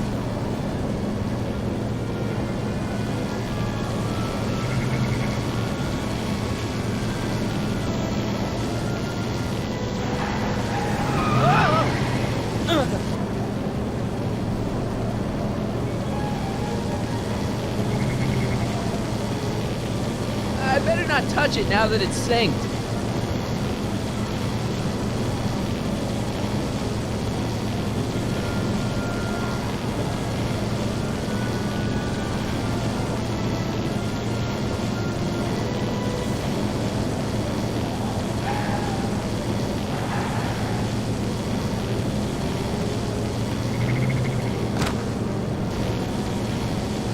Would you at least slow down?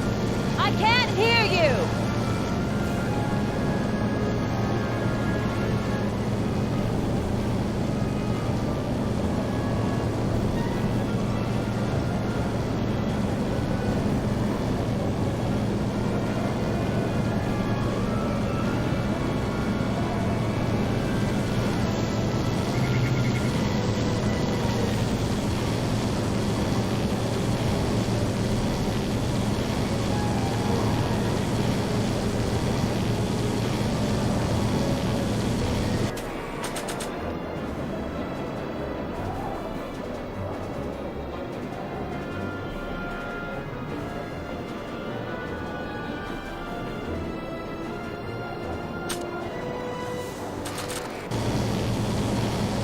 Not sure what that'll do.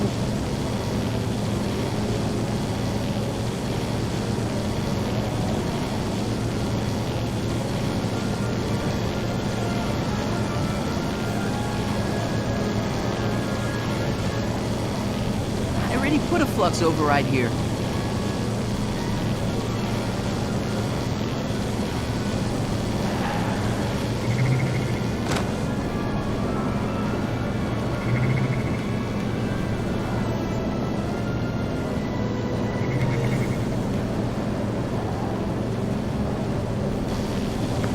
It's locked!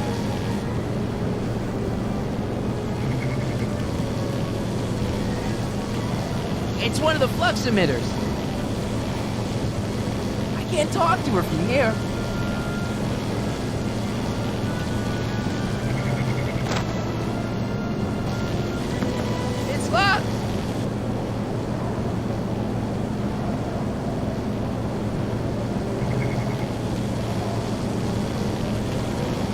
one of the flux emitters.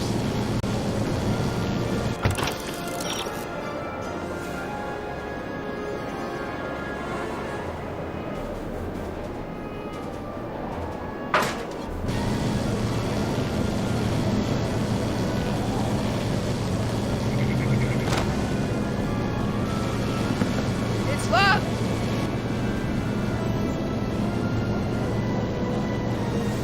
It's one of the flux emitters. Mr. Fusion!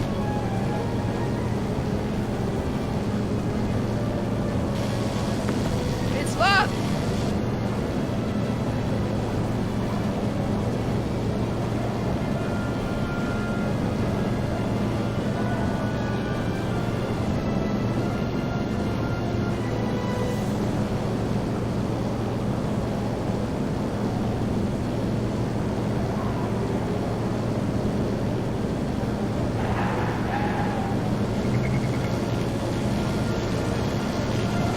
It's one of the flux emitters. I can't talk to her from here.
Please slow down. I can't hear you!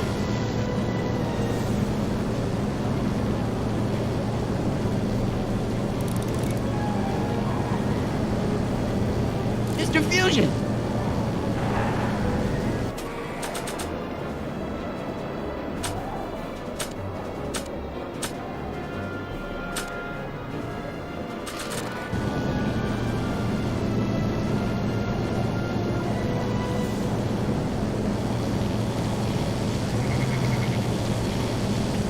I better not touch it now that it's synced.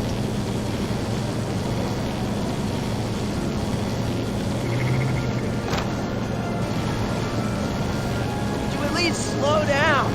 I can't hear you!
It's one of the flux emitters. It's one of the flux emitters. Mr. Fusion!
It's one of the flux emitters.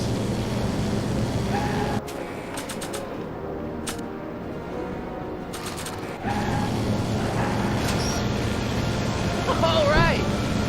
Nicely done. Now, aim the thing toward the receiving dish. I'll try, but it's getting a little bumpy out here.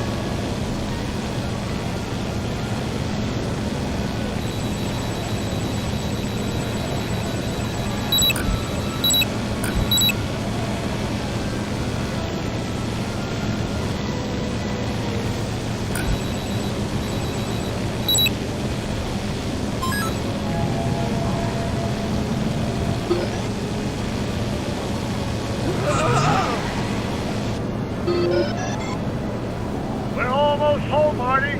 Just one flux sink left. Get off my car, you hooligan!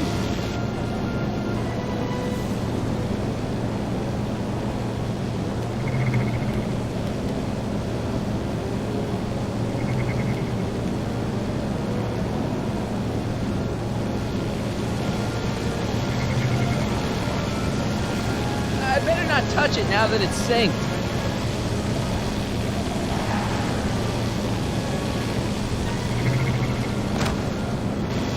Edna! What? Let me in! You want in? Fine! Marty, are you all right? Not really.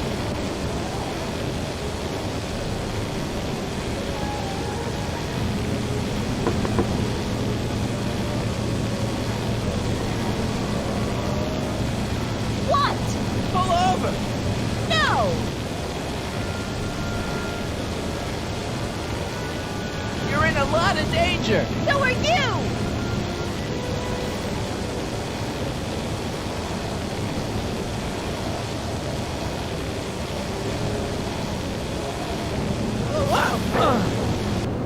Excellent, Marty. Now that you're on top of the DeLorean, attach the flux sink to the overhead flux emitter. Great, Doc.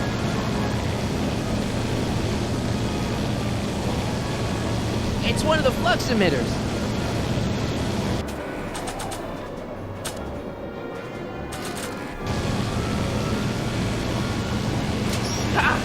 Nicely done. Now, aim the sink toward the receiving dish.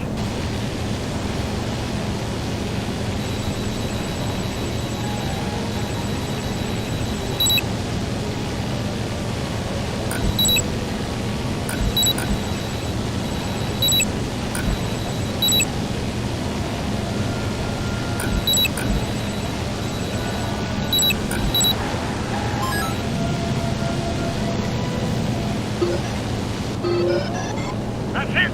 Get out of there, Marty. Phew.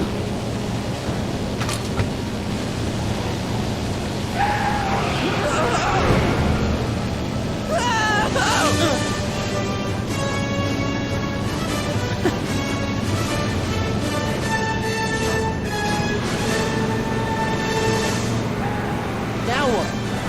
Now we take control of Edna's DeLorean with the flux synchronizers, and that's strange. What? According to these readings, the temporal cohesion of Edna's DeLorean is decaying at an alarming rate. English, Doc. We've got to get Edna home, now!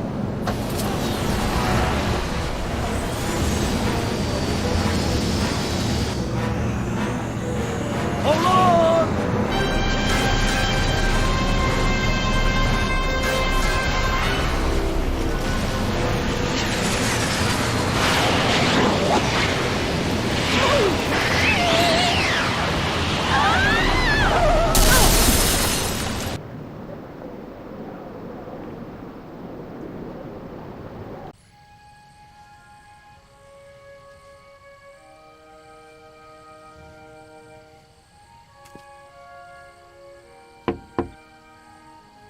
Parker? Then I must be back in... Would you be kind enough to tell me what day it is? It's the day I place you under arrest for arson, resisting arrest, and being a general all-round pain in the ass. No! You can't arrest me! Not now. I just got back from the last century. Would you look at that? Edna Strickland, drunk as a skunk. I'm not drunk, you reprobate. I'm a time traveler. Sure you are. Oh, I'm loving this. I'll prove it to you. Come with me. We can do the whole day over if you want. We can fix everything. We can start by drying you out. Come on, into the station with you. You can bunk with me, doll. I'd rather die. Stop it! Unhand me, you dolt! Well, I guess that's it for Edna. Yes, I suppose it is. You know, whoever said time heals all wounds didn't know squat about time travel. What do we do about that, DeLorean? No need to do a thing. Ever since we synced up the time circuits, the temporal breakdown in Edna's DeLorean has accelerated at an exponential rate. By my calculations, the timeline should catch up with it in 5, 4, 3, 2, 1, now! What the hell? Hey, Parker, you're not gonna believe this. See? What did I say? Ready to go home? Wait, Doc, the timeline's not fixed yet. Look.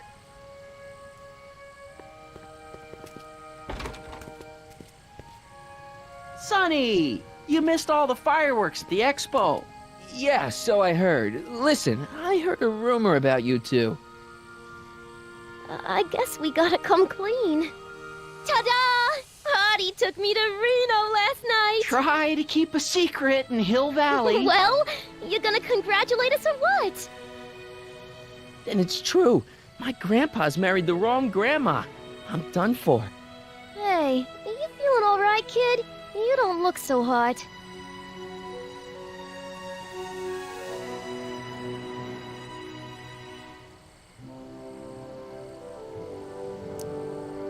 Artie, you can't do this. You're not supposed to get married for another 5 years. Well, I know Trixie and I were taking things slow. But after that witch Edna got me fired with that postcard, we kind of accelerated things a little. The postcard? Oh, man. This just isn't right.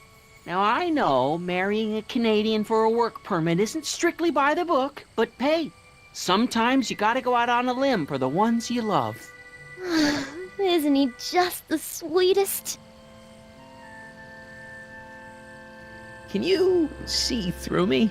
Nope, never could figure you out. I thought you'd be thrilled for us. You don't understand. You're supposed to marry Sylvia Miskin. But I did marry Sylvia Miskin.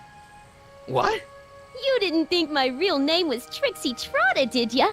Don't feel too bad. It was kind of a surprise to me, too. Wait a minute, you're Grandma Sylvie? Grandma? Hey, how old do you think I am, kiddo? But you're so skinny and blonde and... Huh. Yeah, You know, it's I amazing think what Oh a my boy God. like You as a she'll do brunette. for I've ya. seen you naked. You're Sylvia? You okay, pal? Yeah, I'm fine. Great. You kids go off and have yourself a wonderful honeymoon. And don't worry about your dad, Artie. I'm sure he'll come around. Come around to what? To approving your marriage. You seem kind of mad about it back at the high school. Well, that was before I got a look at her. Besides, as my dear old father Seamus used to say, no sense in getting riled up over something I can't do nothing about. And honestly, now that I met her, I can't imagine a better daughter-in-law than the charming Miss Sylvie here. Aw, thank you, Dad. As for you, stranger, I'll thank you to not go poking your nose in McFly family business.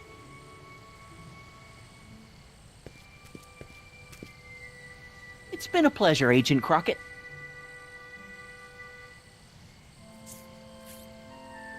See you in the funny paper, Sonny. Goodbye, Grandma. You know, I took some pictures of Trixie in 1931. Hey, that's my grandma you're talking about.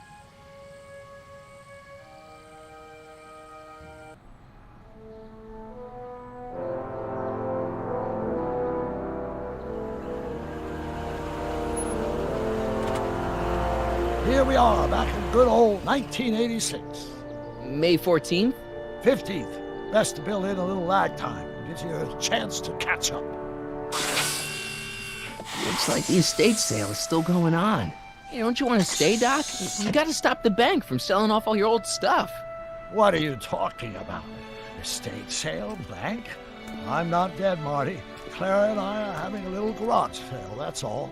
Garage sale? You mean... Marty, you're back from your trip. Hello, Doc. Selling off the family treasures, eh? Not quite, but I hope you find something you like. Speaking of which, did you find what you were looking for? Yeah, I sure did. Great! Hey, is that a box of Asimov? Let me get this straight. Are you telling me you live here now? In 1986? Well, naturally. Claire and I maintain a part-time residence here. Wasn't that the case when you left? No. Strange. I can't imagine not sticking around. After all, I've got my late father's foundation to supervise. If I wasn't here, who'd present the annual Earhart Brown Scholarship for Young Scientists? Something funny? I'll explain it to you later. I don't see what's so funny about looking after a family legacy. Oh, almost forgot. I've got something for you.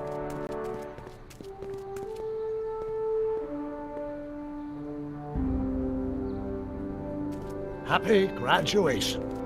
Graduation? But that's not for another... The McFlys of Hill Valley. An exhaustively detailed history of your family, from your great-great-grandfather Seamus to the present. You traveled through time to write this? Well, most of the research was done traditionally, but your grandma Sylvia proved to be something of a mystery. Which is why you traveled back to 1931, to look for her. Exactly. Who knew she was singing in a speakeasy under a stage name? This is great, Doc. Thanks. It's the least I can do for the man who saved me from making the worst mistake of my life. Yoo-hoo!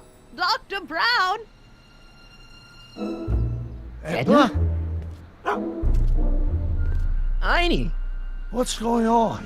What are you doing with my dog? The same thing I do every afternoon, silly man. Giving him such much-needed exercise. Isn't that right, Einstein? Hey, Dollface, it's past time for our 3:30. Coming, sweetie! Oh, Mr. McFly, have you seen my stepson anywhere? Oh, Biff! I think you're late for an appointment. Oh, gosh. You're right, Mr. McFly. Hi, Marty. Don't they make a great little family? You'd never know they met in prison.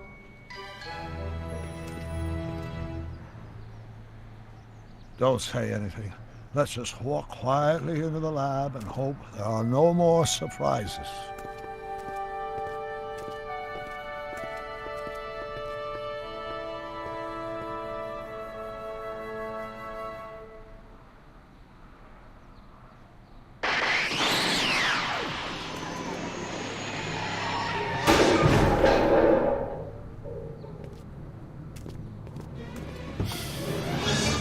Doc! Marty! What are you doing here? You gotta come with me! Back to the future! Marty, you can't be here. If your younger self sees you, the consequences could be catastrophic. My younger self? Oh, right! Bring him along too! This concerns all of us! What do you mean? Does something happen to us? Do we turn into assholes or something? Nah, we're fine. But our great-great-grandkids? What the hell? Great Scott!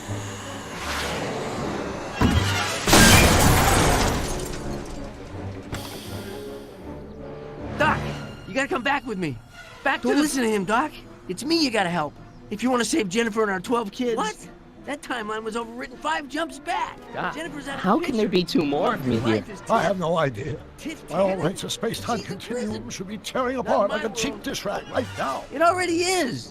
What my evil twin and I are trying to say is the future is totally jacked up, and you gotta come with me to save it. No, me!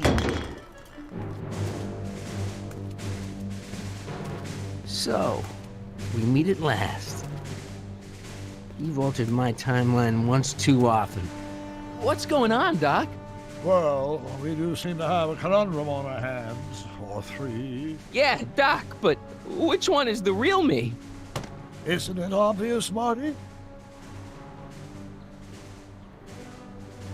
Come on. Prepare to be erased. Doc, wait! What about the space-time continuum? Yeah, what about my future? And mine? The future can wait. We've got a present to catch up with.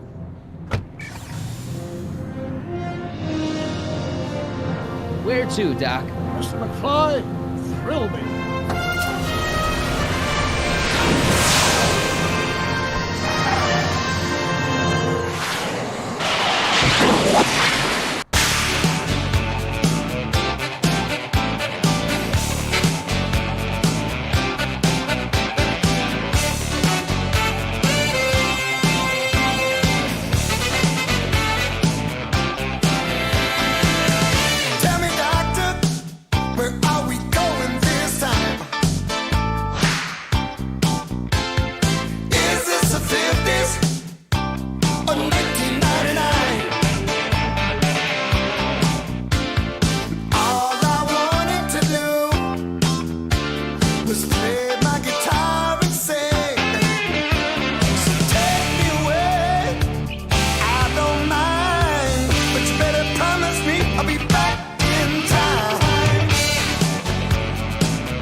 fly.